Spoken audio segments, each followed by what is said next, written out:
Welcome to A State of Control, Aviation's monthly podcast, dedicated to the control and programming aspect of the AV industry. My name is Steve Greenblatt, and with me today is the original cast of A State of Control from episode 1. I'd like to welcome Uncle Richie, Rich Fregosa. How are you, Rich? Hey, good morning, Mellow West Coast greetings. Well, technically, for those watching us on video, it is a broadcast, so we can get away with it. Two things can be equally true. Exactly. There you go. And as well, are the founder and chief of Aviation, Tim Albright. Hello. Tim, good morning. I ain't chief of nothing. And last but not least, good friend and fellow programmer or owner of programming company, Mark Lavecchia from BMA Software Solutions. Good morning, and thank you for having me, gentlemen. Good morning, Mark. So today, I thought it would be good to talk about, because of the timeliness of it, is how do you handle when business gets demanding, when there's an increase? Because I find that our business is very cyclical, and we could pretty much predict at certain times of year that we're going to find a spike in our business, and it's unfortunate because you can't necessarily grow your staff to be able to accommodate that volume throughout a whole year, usually, because you have to keep them busy and you want to keep everybody employed. But there are definitely some challenges and some obligations that we have as programmers to keep up with the demands and also keep up with the needs of our customers.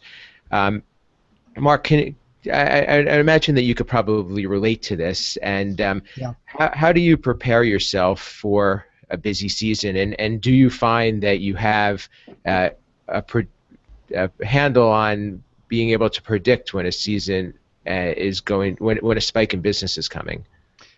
I actually have no experience on this whatsoever, Steve. I've never had this problem before, so no, I'm just kidding. Gee, thanks. And that's the show. Thank you for listening. See you later. See you all next time. One of the things that I have found interesting is we're 12 years old. You're 18 or 19 now, years old. I can take, you've heard me say this before, I can take every April over the last 12 years and stack it over each other, and any similarities that first quarter or a particular month had with a previous from any other year is absolutely just it's a coincidence. It's impossible for us to be able to predict what's coming and what's not coming in terms of a business cycle. We know that the summer is going to be busy because the schools are closed, so we're going to be rolling in those classrooms and so forth. But beyond that, being able to predict this is very, very difficult to do. So there's things you have to do to be proactive about it so that it doesn't catch you by surprise. One of the things that we try to do, we're not great at it, but we're better at, is following up on proposals, on quotes, on projects that we have out there that could be coming in. Because our problem when we get busy and we're trying to juggle everything, what we find is that's because we didn't do a good enough job tracking something. So all of a sudden we're doing pretty well. We've got the plates spinning on the sticks, so to speak, and all of a sudden a big job comes in and we're like, oh, why didn't we see this coming? Well, we did see it coming because we had a proposal. So what we try to do is to be proactive about it and follow up on even the smallest proposals to say, when is this coming in? Do you think it's coming in? And if it is coming in, when are you going to want it? So we can start lining up the airplanes and bringing them in. That's for us has been the best step that we've been able to do for it, because other than that, Steve, I simply can't predict month over month, quarter over quarter, year over year. Can't do it. But you would agree that you at least anticipate the summer as being the busier time. The summer is always a busier time simply because of the university business. They shut down, the rooms are open, or they're putting in a new building, or so that part of it we can prepare for. And as a result, we try to keep, and it's difficult for us because what we try to do is keep our guys from taking PTO at that time, because we know that's when we're going to need all hands on deck. The problem with that is, at least for us, most of our guys have kids that just finished school and are on summer vacation. So they're getting ready to plan whatever trip they're going to take for the holiday. And I'm going, no, don't leave when everybody else is leaving, So that creates a small jam for us, but fortunately over the years our guys have come to understand that, you know, summer's a busy time and we just have to pedal faster at that time. But other than that, the rest is unpredictable. Sure, I could relate to you on that respect, and although it's beautiful weather out there, I can't tell you the last time that I took any time off in the summer, or at least anything significant. Right. So Rich, being that a good part of your business is more on the residential side, do you also see that spike at a certain time of the year? And I'm anticipating, but you could tell me if I'm wrong, that yours is probably closer to the holidays. Yeah, we I mean, you know, the lion's share, the stuff we do is residential, and you know, the running joke I guess we've always had is that, you know, I mean, we're one of the tradesmen. We're just like the plumber. We're like the sheetrock guy. I mean, we follow the construction cycle. So the way the construction cycle goes is the way that we go, and invariably it always happens around the major holidays. So, you know, our first push is right now. So we're just wrapping up all of the I need stuff ready for my July 4th blowout over the weekend. And then we hit our, you know, our next milestone. Well, we had Memorial Day, you know, major holidays. So you've got, you know, Memorial Day, you've got 4th of July, you've got Labor Day, and then you move into kind of the trifecta of holidays with, you know, with Thanksgiving, Christmas, and New Year's Eve. And generally when people are building these residences, they have these milestones in mind. They never go, oh gosh, you know, October 3rd sounds like a great time to move in. You know, it's always, you know, we always hear the story of, you know, I want 25 people at my brand new house for Christmas, you know. Never mind that the house is, you know, and it's always been a tragedy every time that we've heard those ones. But, you know, and but we understand that those are, and again, we're in somebody's house and there's a very specific attachment to it. So we follow along with it. You know, it's an interesting question that you pose about when business grows, and it always winds up for me going back to a bigger question, which is, what is your company identity? Because that's really the first thing that you have to consider. Are you looking to take over your market and be one of the big players in your market, so to speak, and have X number of employees and growing and building and going out there? And you know, that is one model that I think a lot of people aspire to. We originally started in that model years and years ago. You know, when we first started out, we were one of the first contract programming houses in the country. I mean, Mark remembers when we started, yay, in the mid-'90s. And that was, you know, initially the goal. And from a business standpoint, I was still involved in a larger company, and we had 4 divisions. And as a business owner, you also have to take a step back and kind of ponder what's going on. And I've always used a sports term, which is, as a business, the first thing you have to learn is how to play within yourself. And that's the biggest key, is determining where your skill set is, if you want to grow, if that business you want to go after, because the minute that you decide to go after that type of revenue stream, you are feeding the beast now, right? Because now you're bringing on staff, now you're growing, now you're ramping up, and all of these side things start happening, you know. What do you do during this little period? You know, you can't just bring people in and then lay them off, and bring them in and lay them off. You know, that puppy's not going to come back after you kick it the third time. You know, it's just not going to work that way. And so our view, and what we took it, is we went back. We are a boutique operation, and the way that we've constantly worked, and we look at it with rare exceptions. I mean, sometimes it's projects you can't turn down, even though you know you should. But we try to pick right. And I think that's probably the more important thing, which is you pick your partners correctly. Whoever you're going to be working with in terms of your scheduling, and if you've got a group of integrators that you work with, or your universities, or any of these consistent clients, my feeling has always been, if you do good work, you're proactive, you plan, and you also kind of go out of your way and say, look, I am going into my busy season. All right, this is I can't necessarily drop everything to be able to help you. So let's go ahead and decide that we're going to do this or not. And if we decide or not, then, you know, we'll put you in the next cycle, or, you know, we start using the term expedited rates. You know, I mean, again, if you're all hands on deck, we had that happen just about 2 weeks ago, and people saw it on social media. I mean, I pulled 40 hours straight.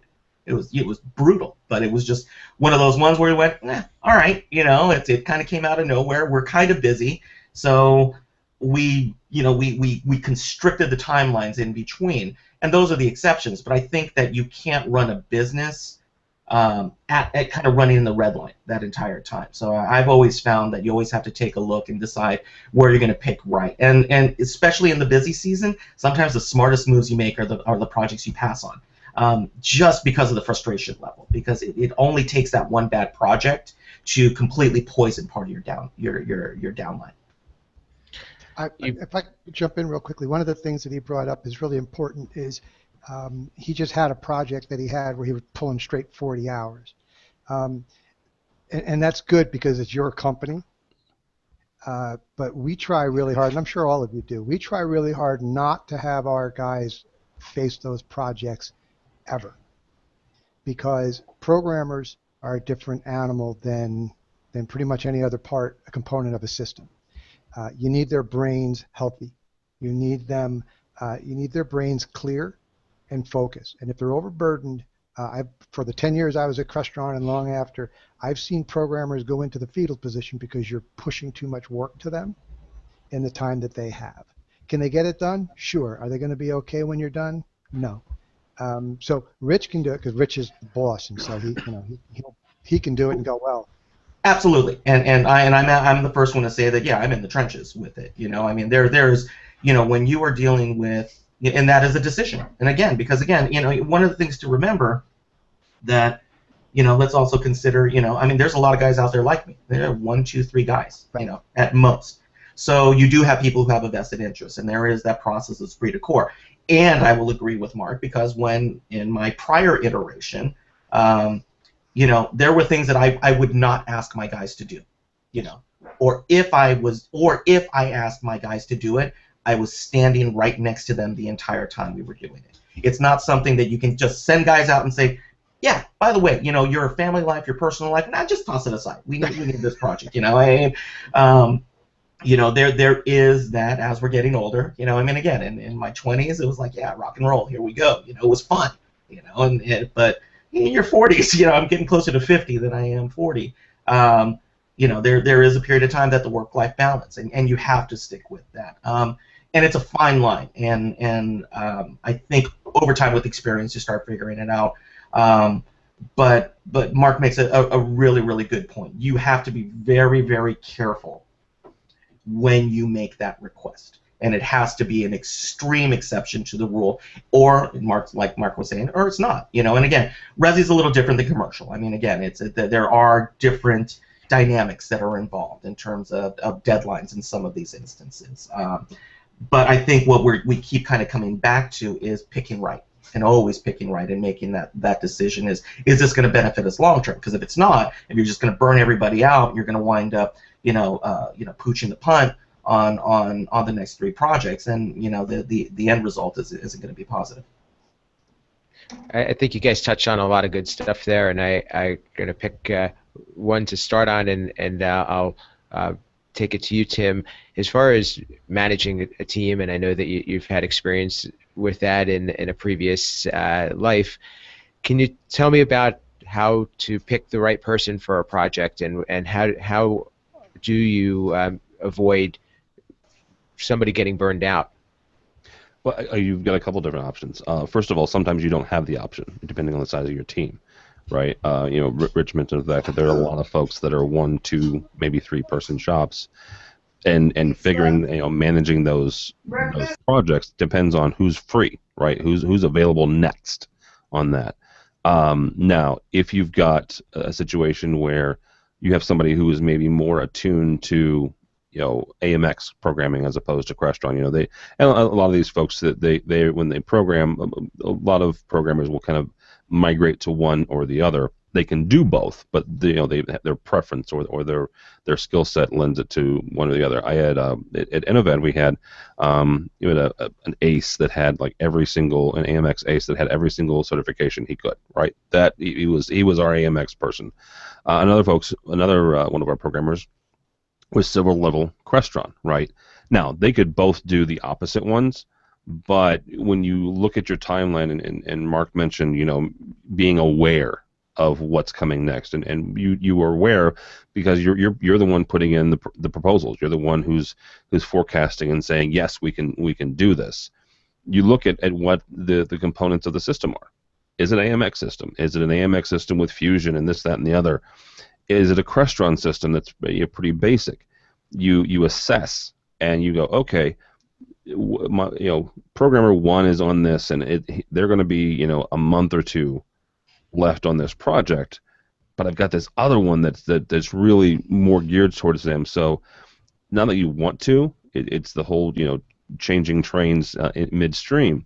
But if you have a project that is more attuned and perfect for one of your programmers and they happen to be on something else, you have to make a decision.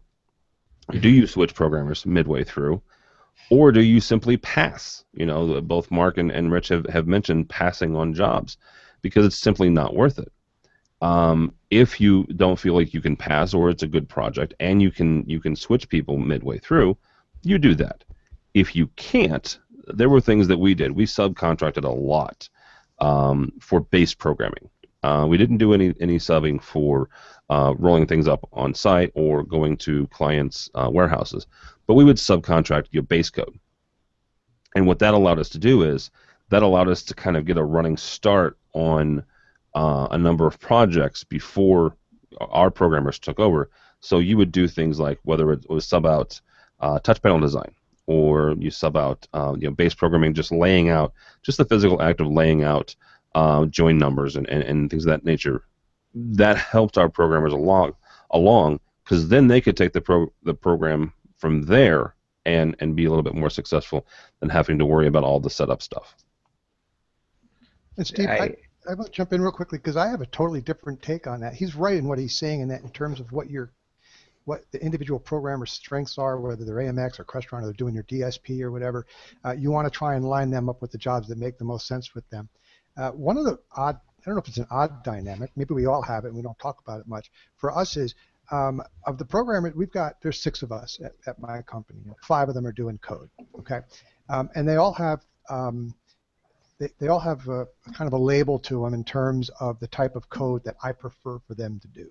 I want one guy to do the big jobs. I'm going to do a 7, 8, 10 room divisible system. That's going to be my partner Barry. That's him all the time. He likes to do that. He's great at that. He sees the whole field and he's good at it. Sometimes we get a clunker into the garage, and it's something that somebody has inherited. It's a piece of garbage. They don't have a lot of time. They don't have a lot of money, but it's a consistent customer of ours, and we don't want to turn them away. We want to take care of them. And I have a guy who loves to open up clunkers and make them work. Now, we're careful in which ones we choose, but he loves to get in there and open up the hood, and you could just see the tools flying all over the place, and he'll wake up the next morning and turn the key, and the thing will purr like a kitten. Now, you probably don't want to look under that hood because it's not going to be pretty, but if that's understood in the beginning, he's the guy for that. I've got another guy that's just straight A to Z. You have a project coming in, he needs it from scratch, he needs it from beginning to end, and he needs to be able to see the whole thing. Don't put him in the garage with the clunker because it's just not, his brain doesn't function that way. And that's one of the things I think a lot of people don't realize about programmers. Programmers by themselves, their brains function a certain way that most people don't. But even within the community of programmers, their individual brains have a tendency to function certain ways and see things differently. And we apply those to the particular projects that we have going on as the best that we can. The other thing that I would add is we keep bringing this up, and I think we ought to address it, which is one of the reasons that people get into a jam and they get overbooked is because they don't know how to say no. You don't want to say no, because if you say no, you don't want to lose the job or the customer. You don't want to scare anybody away. But in the end, saying no is always probably the best bet for something that you just know in your heart doesn't work. And so what we do is we take a very simple approach with the customer. We tell them very quickly this: I want your job, but my schedule does not permit it. So I have 2 choices. I'm facing the opportunity of losing your business. So I have 2 ways to lose your business. I can say no and hope that you'll come back to me another time because I was being straight and honest with you, or I can say yes and overbook myself and miss your deadlines and give you crappy code and do a bunch of garbage, in which case I know I'm going to lose your business because that's not what you hired me for. And every single time every time we have that conversation with the customer, they are grateful. They're, thank you very much. I appreciate that. I'll come back to you on the next one. Let me go get somebody else. Saying no is a very, very powerful part of our business, and it's something we're not very good at. We need to get better at. So I'll follow up on that because I agree with you there, and I think it's harder to say no than it is to say yes, and I feel that it's an important part of what you do because you have to be honest and you have to can't overcommit yourself because the last thing you want to do is find yourself in a situation where you're not delivering. But I know a little bit about your business, and mine is very similar in that our customers rely on us, and they really don't have another option.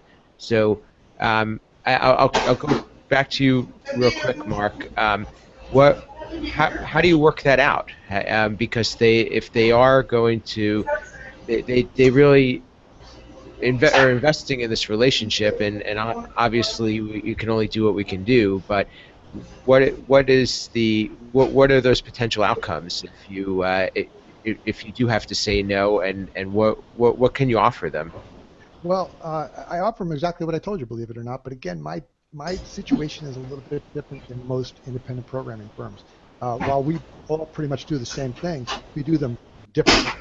What I mean by that is I do programming almost exclusively for systems integrators. And I have 5 systems integrators that I work with almost exclusively. I have some other stuff that comes in. But for all intents and purposes, it's those same 5. So the relationship is there where we're already seeing the projects that are coming in from them. And if what happens is I bring it internally to the guys. I put them all together. I'll call a special call together if I have to. And put everybody in a room and go, look, they need this. And the guy that normally does it is kind of crazy right now. I need somebody to pick this up and do this for them. They're an important customer. And the thing is, my guys, they all buy in and they all understand that. And so I can go to them because they know when I do, it's not all the time. That's the key. It can't be all the time. And my customers know that it can't be all the time. And they'll be the ones, we've all had customers call up and go, I know what you're thinking. Here I come. You're afraid to answer the phone because you know I got a hot one coming. They know it. And so we are able to, because of the relationship that we have with our customers on a regular basis for the last 12 years, it's easier for us to do it that way. Okay.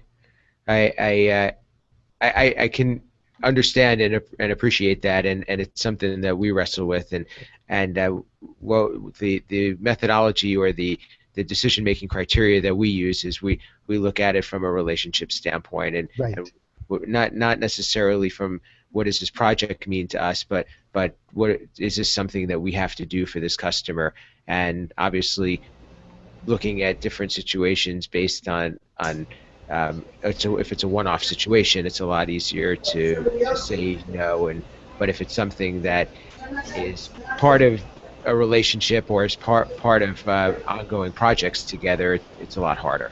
One of the things we wrote down when we first opened BMA was prophetic even to this day, I thought, which was we wrote down a little note that reminded us we don't chase jobs, we chase customers. I don't want that job over there. That job, it looks good and it's juicy and it's meaty and it's got all the right things to it. I'm not interested in that if it's not with the right customer. I focus on the customer first, and if I have the right customer, then the job will follow it. So I completely understand what you're saying. Go to the customer, take care of the customer, not necessarily the job. I said so job, Rich, job. I'm with you on that. So Rich, if you find yourself in a situation where you're in an expedited project and you've signed up for that, what are the techniques that you could use to ensure that the project is going to go off as planned, but I'm sure that there's some things that are going to have to get compressed, and there's probably a little bit of a different approach. Can you share a few things that have been Yeah, I mean, for you? it comes back to expectation management. I mean, and that's the key to any of these projects, whether it's something that's planned out or whether it's a last-minute project or it's a rush. It's expectation management. Typically, on an expedited project, the first thing that we point out is that you know, you are paying a premium for something. You're asking us to go above and beyond. Because of this, we have to be very careful. There may be some things that, you know, because of the speed that we're moving, you we need a little patience on everybody's side. There's a whole lot that's going on right now. We've got a whole lot of things that are in play. The biggest thing that we do at that time is we find that we ramp up our communication level more than anything else. As we are deploying, we're like, look, here's the deal. You're basically saying you want all hands on deck. You want a commitment from us. It's a two-way street. I need you available the entire time, because I do not have the leeway to wait on an email or to wait for 4 different people to get back to me. It's like, when I call, you pick up. But we have the same relationship. I mean, the running tagline that we have with our clients, because again, we're a boutique company and we work by referral, is that I always tell people, I said, you pay us for a reason. And I said, you don't necessarily pay me for the work.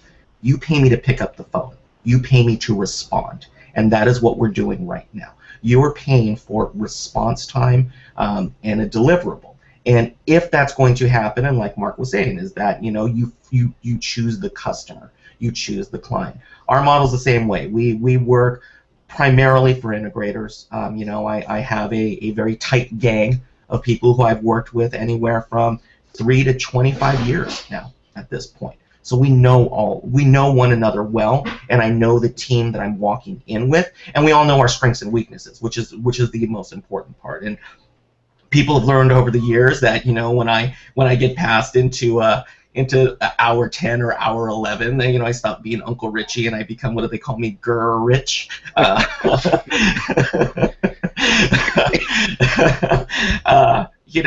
And that's important too. And I think that is when you've been together for a period of time, and I think Mark can attest to it. You also got to learn we're together because of our tragic flaws and despite our tragic flaws, and you've got to be able to have that right team that you can work with. And I mean, Mark might, I can't believe I'm bringing up the second sports analogy this time, but it's the guys that you're in the dugout with, it's guys that you're on the field with. You've got to be able to lean on one another, and you've got to be able to call one another out. And I think that was what Mark was kind of alluding to, which is, I'm not going to cry wolf every single time. If I'm calling everybody together and I'm getting us all together, I mean it. I'm not messing around this point. I'm asking for a reason. I'm not just doing it because we get it with clients. We get these ridiculous, crisis-inflated timelines, and the sky is falling, and then all of a sudden you find out after the fact it really wasn't that point. Now that winds up being, from an expectation management, a problem that a lot of business owners run into. And that comes from saying no. That comes from saying, look, is this really a crisis, or are you just inflating it to be a crisis because that's what you typically feel you need from your other vendors? Because some of the other vendors, they only work that way, right? And some of those guys only work when you're screaming at them and saying, if we don't get this done in 2 days, this whole thing's going to fall apart and it's going to be all your fault. And that's where the trust with your finding the customer comes in, and not the job, is being able to determine, is this really critical, or are you just inflating it? And that takes a while. I mean, I'm better at it than I was, but I'm still not 100% accurate at being able to read those tea leaves all the time. Back to your original point, is that it's you got to be careful, and when you do, we find that we have to amplify our efforts, and from a communication standpoint and the commitment standpoint. At that point, our agreement becomes, look, if you're committed to it as much as we are, we're in.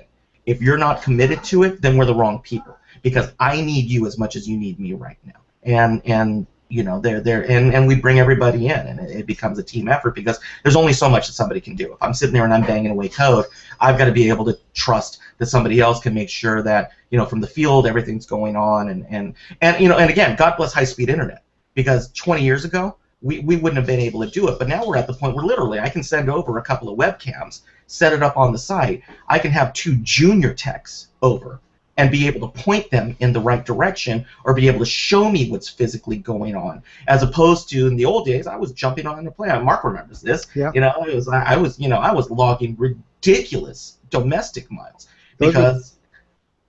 I'm sorry, those were the days when we were working at Crestron, Steve. I'm sure you remember where Crestron was doing some programming, and they would have to send overnight CD to the customer with the code on it. You know what I mean? That's how they were delivering code. CD, I was on floppy We were disks. floppies, exactly. We were flopping those I floppies. was a little bit after that.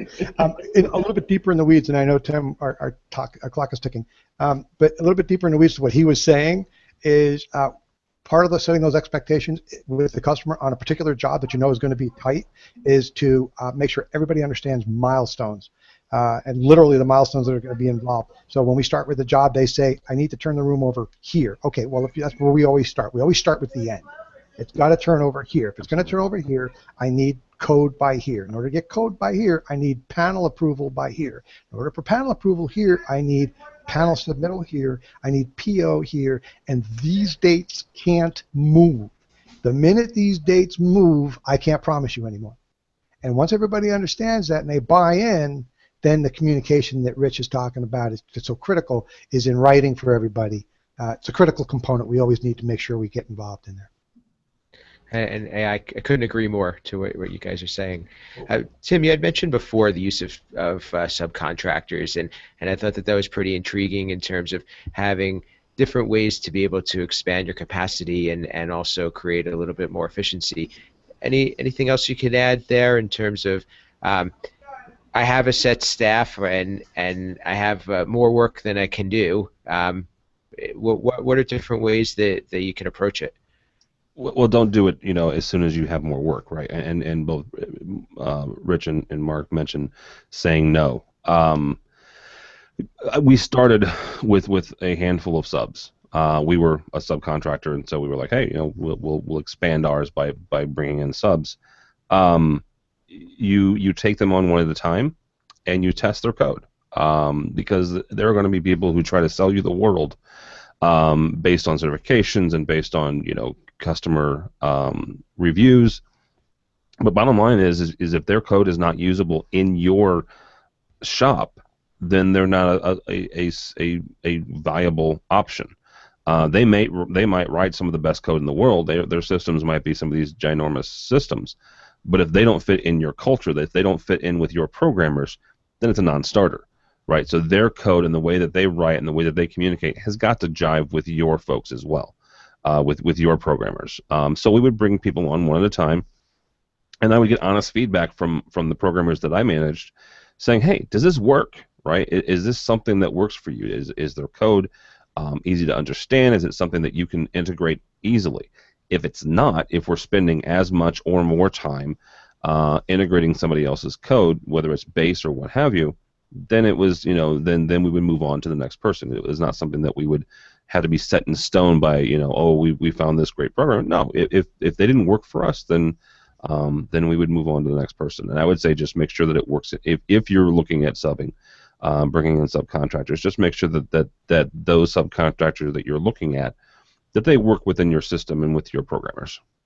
Do you require them to meet any type of programming techniques or any standard way of doing things, or they have leeway? Have you ever tried making programmers go by standards? Well, I'm just asking. The best thing about standards? There's so many to choose from. Well, on that note, as I think that this has been a great show, and we've hit our time allowance for today, but certainly would love to continue this conversation and look for any feedback from anybody out there wanting to talk about it some more. Reach out to us on social media and stuff. But I would like to thank our guests today, our old friend Mark Lavecchia. It was great to see you, Mark. Thanks for joining us. Thanks for having me, brother. How can you be reached? Smoke signals anymore these days is probably the best thing to do. What's your Twitter account up to these days? Twitter account is @MarkLavecchia. I've got 108 followers now, Steve, although 3 of them, I don't know who those girls are, but they're trying really hard to get my attention. You can also find us at a safer place, which is bmasoftwaresolutions.com. Excellent. And Rich Fregosa, thanks for joining us today, Rich. Thanks. I feel like we had an episode of Lake Wobegon days and stories from the trenches. But no, I think it was fun, and I think that sometimes we forget that we need to point out to guys that are starting out or guys that are kind of in the predicament that we were when we were starting out of some lessons learned. Let our lessons be your lessons. So thanks for having me on and being able to relay some of Uncle Richie's stories, the campfire chat. And how can everybody reach you? You can find me on the Twitters at rfragosa. You can find me at fragosadesign.com. Type in my name to the Googles. And as of yesterday, you can follow me as one of the new Cedia tweeps. We had, unfortunately, one of our tweeps had a commitment that caused them not to be able to attend, so I was the first alternate. So I guess I Tanya Harding somebody, and so why? Exactly. So I'm in now. So sorry, Johnny Sanchez, but we'll miss you. But I'm glad I'm in. You whacked Johnny Sanchez? Seriously? Guys, and your tweet and stuff, man, you guys are just I do tell anything. it's rough. To get in there. It's rough. Do you have a code for those looking to register? I will be posting the code after the show, so I'm Very still nice. the code today. But yeah, you can follow us there, and during Cedia, you'll see us for CE Pro and also for AV Nation. We'll have some cool surprises coming. Tell Cedia. Very cool. With that lead in, last but not least, Tim Albright, thanks for being here and thanks for giving us the opportunity. Absolutely, dude. This is fun. I told somebody I was talking to the other day. I said this part of the industry is my heart, my love. I love everything to do with programming. So I'm gonna hang on with tooth and nail for as long as I can. So yeah, you're welcome here anytime. Thank you. And how can you be reached? You just the website avnation.tv. I've been given a lot of grief about telling people not to follow me on Twitter. So if you are so inclined, it is TD Tim David Albright ALBRIGHT. So I have 3 followers. Telling people not to and I follow. think it's the same 3 followers that Lavecchia has. So Yeah. Come on, guys, we gotta push Snapchat. Come on. oh yes, and Snapchat. We are on Snapchat. So Right. Listen, you finally got me on Twitter, and now you're moving me to Yeah, Snapchat. you're By the time I get to throwing Snapchat, when are you gonna Lavecchia, take- Mark, you should not be on Snapchat. Oh, come I on. really don't want to Please. see photos of you You. with like the little curled bouquet of flowers. It is floating made in for there. Mark. Challenge accepted. See you there. Well, thank you guys. This is a great episode. For all those listening and watching, please visit the website avnation.tv. We'd also like to hear from you, and if you have some topics that you'd like us to discuss, or even if you'd like to throw your hat in the ring and be part of the show, please reach out. You can reach me at Steve Greenblatt on Twitter, Facebook, Snapchat, all those types of things. Snapchat's the one that I've been doing a lot lately and just having some fun with it. And you can reach my company at controlconcepts.net. That's all we have for today. Thanks for joining us, and we'll talk to you soon.